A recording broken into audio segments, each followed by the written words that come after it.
नमस्कार गुरुजनों।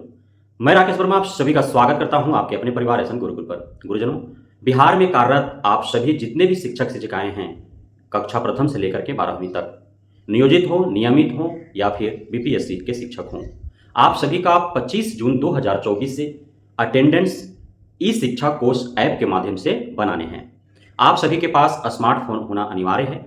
स्मार्टफोन आपके पास है तो आप प्ले स्टोर से जाकर के ई शिक्षा कोष ऐप डाउनलोड करेंगे और उस ऐप के थ्रू आप रोजाना अपना अटेंडेंस बनाएंगे। यदि आप स्कूल में कार्यरत हैं तो स्कूल इन स्कूल आउट करना है, और यदि आप स्कूल से बाहर विभाग या सरकार के दिशा निर्देश के अनुरूप कोई अन्य शिक्षकेतर कार्यों जैसे जनगणना, मतगणना, election duty, exam duty, copy जांच एवं अन्य किसी ट्रेनिंग में आप हैं तो आपको मार्क्स इन मार्क्स आउट करने हैं। जैसे ही आप इस ऐप में जाएंगे, टीचर्स आईडी से आप लॉगिन कर पाएंगे। लॉगिन होने के उपरांत school in school out, marks in marks out जैसे ऑप्शन आपको दिखेंगे। जैसे ही आप क्लिक करेंगे, जहां भी जो भी आपकी आवश्यकता है उस अनुरूप, यदि आप स्कूल में इंटर किए हैं तो स्कूल इन, स्कूल से बाहर जा रहे हैं तो स्कूल आउट, यदि आप कहीं अन्य जगहों पर आप शिक्षकेतर कार्यों में संलग्न हैं तो मार्क्स इन, यदि वहां से बाहर जा रहे हैं तो मार्क्स आउट। और आपको अपना सेल्फी वहां पे खींचने हैं, क्योंकि जैसे ही आप लॉगिन करेंगे आपका सेल्फी मोड ऑन हो जाएगा और उससे आपका जहां भी है वहां का आपको फोटो खिंचाएगा। साथ ही वहां का लोकेशन भी आपको दर्ज हो जाएगा। लैटिट्यूड मार्क्स, लॉन्गिट्यूड मार्क्स, साथ ही तिथि और समय सभी वहां पे दर्ज हो जाएंगे। यदि आप विद्यालय में हैं तो विद्यालय के इर्द गिर्द चारों तरफ से 500 मीटर के रेंज में यह कार्य करेगा। हालांकि इस ऐप में अभी काफी सारे टेक्निकल फॉल्ट्स आ रहे हैं। स्कूल कैंपस में होने के बावजूद भी कईयों मीटर दूर दिखा रहा है, 500 मीटर के रेंज में रहने के बावजूद भी आउट ऑफ रेंज दिखा रहा है। टीचर्स आईडी से लॉगिन करने के उपरांत भी लॉगिन नहीं हो पा रहा है। इन के जगह पर आउट, आउट के जगह पर इन हो जा रहा है। डेट गलत बता रहा है, समय गलत बता रहा है। तो ये सारे अभी प्रॉब्लम है जिसे टेक्निकल टीम दूर कर रही है। जैसे जैसे शिकायत जा रहा है वैसे वैसे अपडेटेशन हो रहे हैं, सुधार हो रहे हैं। अब इसमें अलग अलग 3 कैटेगरी जो है शिक्षकों का अभी देखा जा रहा है। पहला कि जो नियोजित या नियमित शिक्षक जो हैं वो विद्यालय में कार्यरत हैं, पुराने जो शिक्षक हैं। दूसरा, वैसे शिक्षक जिनका कहीं तबादला स्थानांतरण हो चुका है या फिर टैग होकर के किसी अन्य विद्यालय में वो पढ़ा रहे हैं। जैसे बहुत सारे विद्यालय हैं ना जो दूसरे मूल विद्यालय से टैग होकर के पढ़ा रहे हैं, क्योंकि दूसरे जो नए विद्यालय हैं उत्क्रमित हों या फिर अन्य जो नवसृजित हों तो वहाँ भवन नहीं है, इस वजह से आस पड़ोस के विद्यालय में टैग होकर के वो विद्यालय चल रहा है। और तीसरा जो अभी टीआरई 1 टीआरई 2 के माध्यम से जो नॉन बीपीएससी शिक्षक हैं। अब जो पुराने नियोजित या नियमित शिक्षक हैं तो उनका टीचर्स प्रोफाइल जो है बहुत पहले से उनको बोला जा रहा है, बार बार शिक्षा विभाग से निर्देश आ रहे हैं कि आप इस शिक्षा कोष पोर्टल पर सभी टीचर्स अपना प्रोफाइल अपलोड कर दें। तो उनकी जिम्मेदारी है कि वो उनको अपलोड करना है। यदि अपलोड नहीं हो पाया है अब तक तो टीचर रजिस्ट्रेशन इंफॉर्मेशन फॉर्म भर करके और सभी शिक्षक शिक्षिकाओं जिनका ई शिक्षा कोष पोर्टल पर टीचर्स प्रोफाइल अपलोड नहीं हो पाए हैं किसी भी कारणवश, तो इस फॉर्म को फिलअप करके और अपने प्रखंड के बीआरसी में बीओ के पास जमा कर देंगे। और यह आज अंतिम तिथि है 24 जून 2024, आज ये कर लेना है।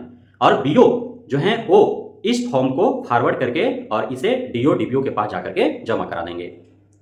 उसी प्रकार जिनका स्थानांतरण कहीं और हो चुका है, जैसे बहुत ऐसे नियोजित शिक्षक हैं जिनका स्थानांतरण हुआ है कहीं, नियमित शिक्षक हैं जिनका स्थानांतरण हुआ है कहीं, या फिर वैसे शिक्षक जो विद्यालय कहीं और है उनका लेकिन टैग होकर के किसी और विद्यालय में वो विद्यालय संचालित कर रहे हैं या पढ़ा रहे हैं, तो उन शिक्षकों को भी एक फॉर्म अलग से प्रपत्र भर करके और उनको बीआरसी में बीओ के पास जाकर के जमा कराने हैं। बीओ जो है वो डीओ डीपीओ के पास जाकर के वो जमा करा देंगे।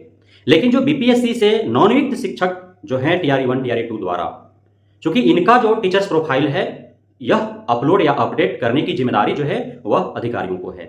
डीओ डीपीओ को इनका टीचर्स प्रोफाइल अपलोड करने हैं। इसलिए टीआरई 1 टीआरई 2 के शिक्षक शिक्षिकाएं जिनका टीचर्स आईडी नहीं मिल पाया भी है या फिर टीचर्स प्रोफाइल यदि इस शिक्षा कोर्स पोर्टल पर नहीं अपडेट हो पाए हैं तो इन्हें चिंता करने की आवश्यकता नहीं है। लेकिन जो नियमित शिक्षक हैं, जो नियोजित शिक्षक जो पुराने हैं बीपीएससी टीआरई 1 टीआरई 2 को छोड़ करके जितने भी अन्य शिक्षक शिक्षिकाएं हैं उन सभी के लिए चिंता का विषय है कि यदि 24 जून 2024 तक इस शिक्षा कोर्स पोर्टल पर उनका टीचर्स प्रोफाइल अपडेट नहीं हो पाता है या जो टीचर रजिस्ट्रेशन इंफॉर्मेशन फॉर्म यदि भर करके वो बीओडीओ को नहीं दे पाते हैं तो वे 25 जून 2024 से ई शिक्षा कोष ऐप से अपना अटेंडेंस बना पाने में असमर्थ होंगे। और आप सभी को ज्ञात है कि यदि अटेंडेंस इस शिक्षा कोष ऐप से जो शिक्षक शिक्षिकाएं नहीं बना पाते हैं तो उस दिन उन्हें अनुपस्थित मानते हुए और उनका वेतन कटौती कर लिया जाएगा।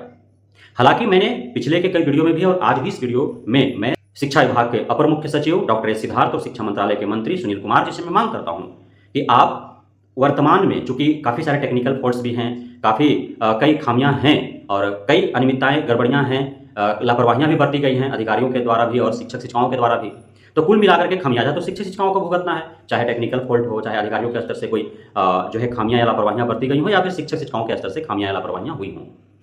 तो इस हेतु ऑप्शनल जो है वो व्यवस्था देनी चाहिए कुछ समय के लिए, कुछ दिनों तक के लिए, कि जो नहीं कर पा रहे हो, समर्थ नहीं है अभी, हो सकता है किसी के पास स्मार्टफोन नहीं होगा, हो सकता है बहुत ऐसे सुदूर ग्रामीण क्षेत्रों में विद्यालय है जहां पे नेटवर्क सही से काम नहीं कर पा रहे हों, 500 मीटर के रेंज में भी नेटवर्क नहीं आ पा रहा हो, उन्हें अभी इस ऐप को हैंडल करने के लिए अभी उन्हें और अत्यधिक सीखने की आवश्यकता हो, नहीं पता हो कि कैसे हैंडल करना हो, तो तमाम तरह की जो है बातें नजर आ रही है।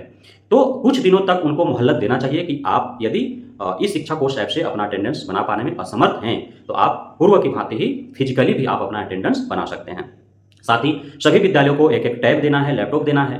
यदि जिनके पास स्मार्टफोन नहीं है, जो अपने फोन से नहीं कर पा रहे हैं, तो विद्यालय जाकर के और वो प्रधानाध्यापक से अपना लॉगिन आईडी, जो टीचर्स आईडी है, उसे लॉगिन करके और वो अपना अटेंडेंस बना सकते हैं, बनवा सकते हैं।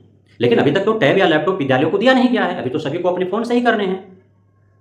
दूसरे के फोन से भी वो अपना टीचर्स आईडी लॉगिन करके वो कर सकते हैं, क्योंकि फोन किसी का हो, ऐप किसी के फोन में हो, लेकिन आप जब लॉगिन करेंगे तो अपना टीचर्स आईडी तो आपको डालना ही होगा। आप अपने प्रधानाध्यापक के मोबाइल में डाउनलोड ऐप के माध्यम से भी अपना टीचर्स आईडी लॉगिन करके आप अटेंडेंस बना सकते हैं। लेकिन ये सभी अभी तो दिक्कतें हैं ना, बहुत ऐसे हैं पुराने शिक्षक हैं, 58 साल 59 साल वाले, 55 साल से ऊपर वाले, काफ़ी ऐसे शिक्षिकाएं हैं जिनके पास अभी छोटा फोन है, स्मार्टफोन कभी वो रखे नहीं, चलाए नहीं, तो उन सभी के लिए तो समस्या होंगी ही ना। तो इन सारे बातों को ध्यान में रखते हुए और अभी ऑप्शनल व्यवस्था देनी चाहिए कुछ दिनों के लिए। धीरे धीरे कुछ भी सिस्टम में बदलाव जो है वो परत दर परत होता है, एकाएक आप चेंज कर देंगे तो समस्याएं उत्पन्न होंगी ही। तो इस पर ध्यान देने की आवश्यकता है। बहुत बहुत धन्यवाद आप सभी गुरुजनों का, नवनियुक्त शिक्षक साथियों का, भावी शिक्षकों का, छात्र छात्राओं एवं उनके अभिभावकों और परिजनों का हमारे साथ जुड़े रहने के लिए, बने रहने के लिए, हम इतना प्यार देने के लिए, अपने भरोसा बनाए रखने के लिए। जय हिंद।